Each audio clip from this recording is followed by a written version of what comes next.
Hello beautiful souls. आज मैं बात करने वाली हूँ पितृदोष के बारे में, पितृपक्ष के बारे में। जैसे कि कल से पितृपक्ष स्टार्ट होने वाला, जिसको हम कनागत या श्राद्ध के नाम से भी जानते हैं। अब कुछ लोगों का मानना ये है कि पितृदोष होता है, कुछ लोग बोलते हैं नहीं होता है, कुछ लोग बोलते हैं कि खाली ढोंग है, अंधविश्वास है। तो मेरा क्या मानना है? एक्चुअली हमें पितृदोष को समझने के लिए थोड़ी सी कुछ चीज़ें को समझना पड़ेगा, जैसे कि मैंने समझी थी। पहले मैं भी इसको यही मानती थी, जो सब लोग बोलते हैं, इस दुनिया का वर्ड दिया हुआ है पितृदोष, है ना। अब ये पितृदोष है क्या, कहाँ से शुरू होता है, ये किसने बनाया है? ये अगर आप कर्मों के सिद्धांत को समझते हो तो जाहिर सी बात है कि आप इसको अच्छे से समझ पाओ। वैसे पितृदोष की इस चैनल पर मेरी ऑलरेडी एक वीडियो बनी हुई है, आप चाहें तो और क्लियरिटी के उसको भी देख सकते हैं। इस वीडियो में मैथोलॉजी क्या कहती है मैं उस पर ज़्यादा नहीं जाऊंगी, मैं प्रैक्टिकली बात करना चाहूँगी, प्रैक्टिकली समझाना चाहूँगी कि आपको पितृदोष है क्या। ठीक है। होता क्या है कि जैसे आपके भी घर में बच्चे होंगे, है ना। आपने बच्चों की हरकतों पे अगर कभी ध्यान दिया हो, है ना, उनकी एक्टिविटी को ध्यान से देखा हो, तो कई सारी ऐसी एक्टिविटी होती हैं जो हमारे दादा से या परदादा से मिलती है ना। हम लोग बोलते हैं कि ये तो खाता उनकी तरह है, ऐसे इसके परदादा खाया करते थे। हमारी दादी नानियाँ बताती ना कि ये बैठता ऐसे है जैसे इसकी परदादी बैठा करती थी, ऐसे बैठती है, ऐसे खाता है, ये सब हम बोलते हैं। तो वो गुण उनमें आए कहाँ से? परदादा वाले या परदादी वाले या परनाना वाले, परनानी वाले, नाना नानी वाले, ये सब गुण उसमें आए कहाँ से? आपका आंसर होगा डीएनए से। Absolutely right. अब सोचिए, अगर डीएनए से गुण आ सकते हैं, अच्छी आदतें आ सकती हैं, तो बुरी आदतें भी तो आएंगी, है ना। हम उनकी जनरेशन का हिस्सा हैं, हम उनका डीएनए कैरी करके लाए हैं, तो जाहिर सी बात है उनके कर्मा, उनके पैटर्न्स, उनका लाइफस्टाइल, उनका बैगेज, वो भी तो कैरी करके लाए होंगे। कहीं ना कहीं वो भी तो स्टोर्ड होगा हमारे सबकॉन्शियस में या हमारी आत्मा में, क्योंकि बॉडी तो चेंज हुई है, आत्मा थोड़ी चेंज हुई है। आत्मा तो हमने कभी ना कभी उनके साथ टाइम स्पेंड किया होगा, कभी ना कभी उनका कर्ज या लेना देना उनसे भी रहा होगा। आज हम उनके पौत्र या पुत्री या कुछ भी हैं, एक टाइम पे कभी उनके क्लोज कनेक्शन भी रहे होंगे, कर्मा तो हमने वहाँ भी क्रिएट किए होंगे। माइंड मर गया, बॉडी मर गई, बट सोल तो जिंदा है, वो सब लेके आ रही है ना साथ साथ, वही सेम पैटर्न झेलेगी, वही सेम पैटर्न दोबारा रिपीट होंगे। तो यही होता है पितृदोष।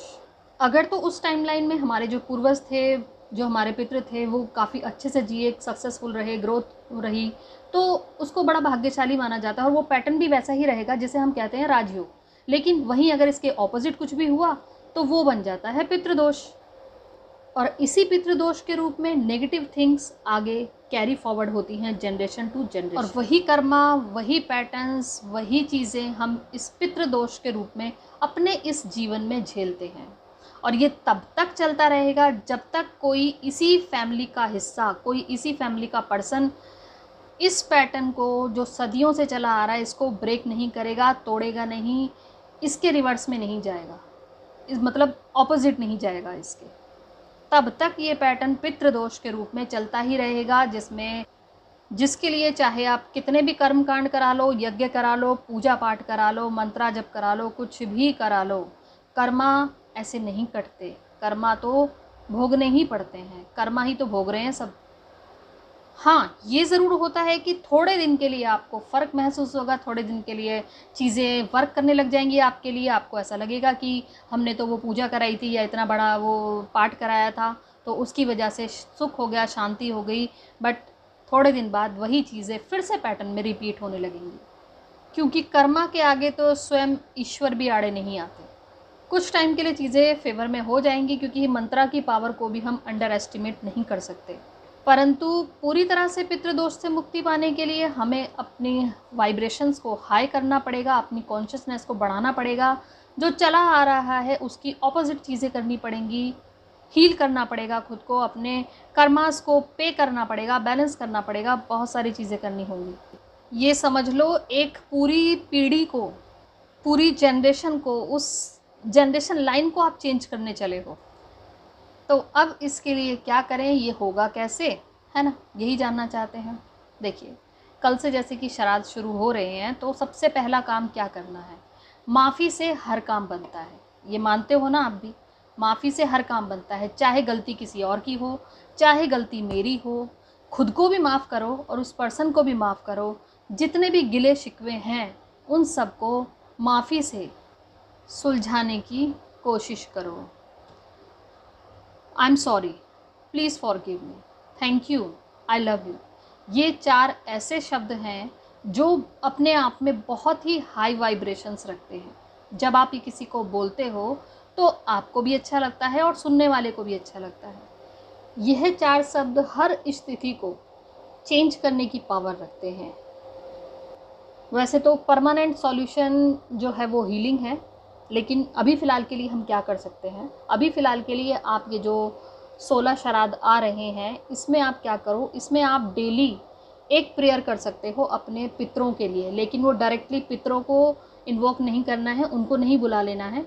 आपको भगवान शिव से या जिसको भी आप मानते हो उस डिवाइन एनर्जी से आपको कनेक्ट होना है, और डिवाइन एनर्जी से ही आपको ये लाइनें बोलनी है जो मैं अभी आपको बताने जा रही हूँ। क्या बोलना है? हे ईश्वर, मेरे पितरों को, पूर्वजों को सुख, शांति, रोशनी और सद्गति प्रदान करें। मुझसे जो कुछ भी गलती हो गई हो, मैं उसके लिए क्षमा मांगती हूँ। और अगर जाने अनजाने उनसे कोई गलती हो गई है मेरे लिए, तो मैं उन्हें क्षमा करती हूँ। धन्यवाद, धन्यवाद, धन्यवाद हे ईश्वर। ये पहले ही श्राद्ध से आप स्टार्ट कर दीजिए, और आप जब तक चाहें, श्राद्ध ही नहीं, श्राद्ध के बाद भी जब तक आप चाहें इस प्रेयर को कर सकते हैं। बहुत ही पावरफुल है।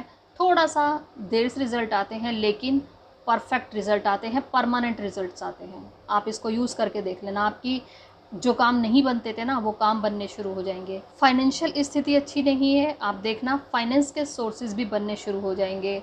और भी जो काम आपके अटके पड़े हैं, या जिस तरह की आप स्थिति हो, जैसे काफ़ी होता है ना, हारी बीमारी भी लगी रहती है घर में, ये भी होता रहता है।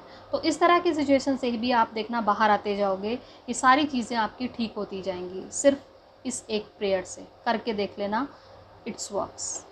अंत में मैं भी सभी उन सोल्स के लिए जो कर्म जर्नी का हिस्सा नहीं हैं, जो अपने शारीरिक फॉर्म में नहीं हैं, उन सब के लिए प्रार्थना करती हूँ कि हे भगवान, वो जहाँ कहीं भी हैं, ऐसी सोल्स के लिए आप सुख, शांति, रोशनी का प्रबंध करें, उन्हें सद्गति दें। धन्यवाद हे ईश्वर, धन्यवाद हे ईश्वर, धन्यवाद हे ईश्वर।